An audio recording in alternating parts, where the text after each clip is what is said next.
आम जातिर पिता जे महात्मा गांधी ठारू ये जो शब्दटी आम आज व्यवहार करुचे जाति प्रथा विशेषत्व को लेकर हरिजन, ये हरिजन शब्दटी कौटू आसी हरिंक ठारू आसी कि आज्ञा नाई, ये हरिजन शब्दटी आज्ञा महात्मा गांधी ठारू आसी। छुआ अछुआ भेदभाव बहु परिमाण में चली लोक मान को एकजुट करने से गोटे नाम देते हरिजन कही हरिंकर लोक होउछंदी एमान को समस्ते छुओ बोली यही कथा बाबा कही ना आउ तो किसी से किसी वार्ता नथिला ये वार्ताटी ठीक है ना आज्ञा कौन बा कहवा कहार मनरे जदि किसी कष्ट होउछि कथा को लेकिन से आम दुखित आज्ञा आम मन को ये गोटे कथा आसुच ये छुआ अछुआ भेदभाव कौटू आसला ये विषय को लेकर तो संपूर्ण आम जापारू ना जाति प्रथाटी उद्यवट सहित जोड़ी रही ये उद्यवट धाम आमर जाति प्रथा ना अतीत समय जो समय राजीव आसी उद्यवट से ही समय ये उद्यवट आम समस्त मिलमिशी चलुचे आज्ञा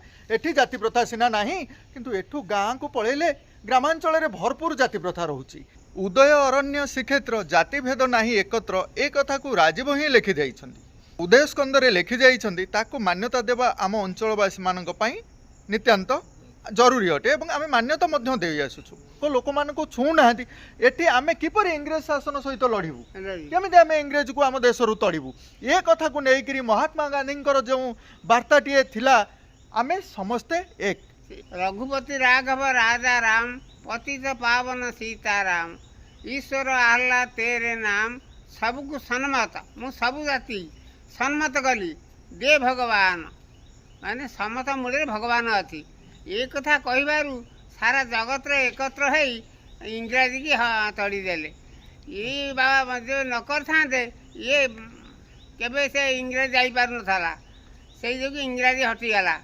ये जो जाति प्रथा कहले आसूसी मोहन से मोड़ी देव कान से आसिले ये जाति प्रथा किसी रखिले सब आज देख कोठी बाबा हरिजन मास्टर है ब्राह्मण पिला महांती पिला पाठ पढ़ाऊ आगे हरिजन खंडे दूर बाटे सीटा हाथ दे जाऊले आज से कान मोड़ी देती कहीं कही पारिबनी गांधी गांधी कान मोड़ी देती कहीं कहि परिबे नहीं कहि पाइबेनी छोट जाति बोली विद्यालय रे पाठ पढु नांती पिला माने सेथि पई ए पुराना समय को भाबुचंती जे जाति प्रथा ठीक बोली नहीं नहीं काहे कि पिला ऐसा हुमदाम होते आगे मास्टर देखले संखी जाउते खंडेबारू आगे कोटी दंडवत होते कोन ए मारो पई ए दंड पई ए दंड पई ही संकुचित होतले हाउ अच्छा अच्छा ओइसा मास्टर खातिर नाही कहिलो याहला ताले तंग पिला पाठ न पढंतु ता माने कोन एया बाबा जड़े पिला जदि दुष्ट होउची आमे पिला को आए तो करबा आज्ञा ये लोक कहले आम पिला पाठ पढ़ी आम पिला के मारिबेनी सही कथा समस्त पास कले हाउ तांग पिला पाठ न पढ़ंतु ये ट्यूशन करी पाठ पढ़ुचंती पैसा मार खाउ नंदी खाउचंती से मार खाइले चलिबो अच्छा अच्छा ये पाठ चली ये चलिबोनी ये ऐसा दुनिया चली हराधि अष्टनाम सार हे जो कृष्णादि चतुर्थ धर रामा दिजे चारि कही गोला हाटे सधपुरी हाथे चौगरे हर्षे परम ब्रह्म खेले निरंतर हरि एका होते आठ आद्यर हरि प्रांतर हरि महामंत्र पढ़ंतु महामंत्र प्रत्येक राम प्रत्येक कृष्ण दी दी अक्षर सब हरि हरि रही माने हरि होते एका आठ राम चारि कृष्ण चारि हरि हूँ एका आठ तेणु हरि हूँ बड़ सब माने खाइले बसिले पंगतरे किसी न कही खाली हरि बोल कह दियो हरि बोल कहले समस्ते पंगत खाइले हरि हूँ आद्य प्रांतरे महात्मा गांधी आमर से लोक मानक उद्देश्य रे से मानक दर्शाइले जे एमाने हेले हरिजन हां हरिजन हां हमर स्वाधीन एतले हैला स्वाधीन रे हरिजन को आगे आगे सुनथले गाधौथले हरिजन रोसे करी तांको परसीबे से माने आगे खातु ब्राह्मण वैष्णव महाती करण ये माने खाते हमर ए जगती दंडारे आगे आरंभ हमर एई ठेला आउ सब तो जोटी है तो आम दुनिया से देखुनु ठाके ठाके यही कथा गांधी महात्मा करेले तेणु आज जाति प्रथा उठेले से तो केवल उठी नथला ରହିଥିଲା। ହୁଁ ତାପରେ ଯେତେବେଳେ ଦେଖିଲେ ଗାନ୍ଧୀ ଉଠିଲାନି, ତାପରେ ଛୋଟ ଜାତିକି ଦେଲେ ଆଗେ ଚାକିରି। ଇଏ ଚାକିରି କଲେ ସିଏ ତାଙ୍କ ହାତେ ବ୍ରାହ୍ମଣ ଆସି ହାତ ଯୋଡୁଥିବ।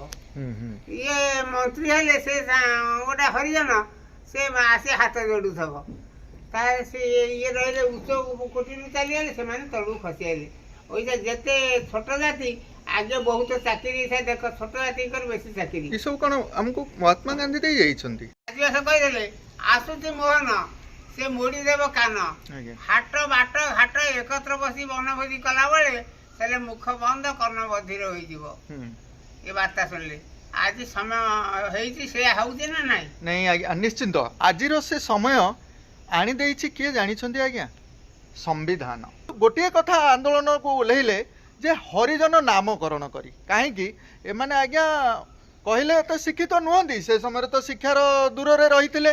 ଆମର ଏଇ ଯେଉଁ ବନ୍ଧୁମାନେ ବା ଦଳିତ ବୋଲି ଯାହାକୁ ଆମେ କହୁଛେ, ସିଡ୍ୟୁଲ୍ କାଷ୍ଟ, ଏମାନଙ୍କୁ ସେମାନେ ଯାହା କହିଲେ ସେ ସେଇ ବାଟରେ ଚାଲିଗଲେ। ତେଣୁ ସେହି ସମୟରେ ଆମର ମହାତ୍ମା ଗାନ୍ଧୀ ଯେ ହରିଜନ ଶବ୍ଦ ୟୁଟିଲାଇଜ୍ କରାଇଥିଲେ। ସେମାନଙ୍କୁ କହିଥିଲେ ହରି ହେଉଛନ୍ତି ଭଗବାନ, ଯାହାଙ୍କ ଲୋକ ହେଉଛ ତମେ, ତେଣୁ ତମକୁ ସମସ୍ତେ ଛୁଇଁ ପାରିବେ, ଏଥିରେ ଛୁଆଁ ଅଛୁଆଁ ଭେଦଭାବ କିଛି ରହିବ ନାହିଁ। ହରିଜନ ଶବ୍ଦଟିକୁ ବ୍ୟବହାର କରି ମହାତ୍ମା ଗାନ୍ଧୀ ଛୁଆଁ ଅଛୁଆଁ ଭେଦଭାବ ଉଠେଇବାକୁ ଚାହୁଁଥିଲେ, କିନ୍ତୁ ତାହା ସମ୍ଭବ ହେଲା ନାହିଁ। ଆଜି ପିଲାମାନେ ପାଠ ପଢ଼ି ଶିକ୍ଷିତ ହେଲା ପରେ ଜାଣୁଛନ୍ତି ପ୍ରକୃତରେ ଏ ଛୁଆଁ ଅଛୁଆଁ ଭେଦଭାବ ଏକ କୁପ୍ରଥା ଅଟେ। ଏଥିରୁ ଦୂରେଇବାକୁ ଚେଷ୍ଟା କରୁଛନ୍ତି। ଏହାକୁ ଆମ ସମ୍ବିଧାନ ଆଣିଦେଇଛି ଆମମାନଙ୍କ ପାଇଁ। ଆମେ କିପରି ବାଟ ଚାଲୁଛେ ସମ୍ବିଧାନକୁ ନେଇ, ଏ ବିଷୟକୁ ନେଇକରି କିଛି ବାର୍ତ୍ତା ଆପଣମାନଙ୍କୁ ଆମେ ସେୟାର କଲୁ। ତଥାପି ଗୋଟିଏ କଥା ଆମ ମନରେ ଆସୁଛି, ଯେଉଁ ହରିଜନ ବା ହରିଙ୍କର ଜନ ବୋଲି କୁହାଯାଇଥିଲା, ସେ ହରିଜନ ଶବ୍ଦଟିକୁ ବର୍ତ୍ତମାନ ସରକାର ଆମର ବ୍ୟାନ୍ କରିଦେଇଛନ୍ତି। ଲୋକମାନେ ସେଇ ହରିଜନ ଶବ୍ଦକୁ ବାବା ଡାକି ଆସୁଛନ୍ତି, କିନ୍ତୁ ବାବା ସେ ହରିଜନ ଶବ୍ଦ ସରକାର ବନ୍ଦ କରିଦେଇଛି। ଆଉ କେହି ହରିଜନ ଶବ୍ଦ କହିପାରିବେ ନାହିଁ। ତା ମାନେ ମହାତ୍ମା ଗାନ୍ଧୀ କହିଯାଇଥିବା ଶବ୍ଦଟିକୁ ଆଜି ସରକାର ବ୍ୟାନ୍ କଲେ କାହିଁକି?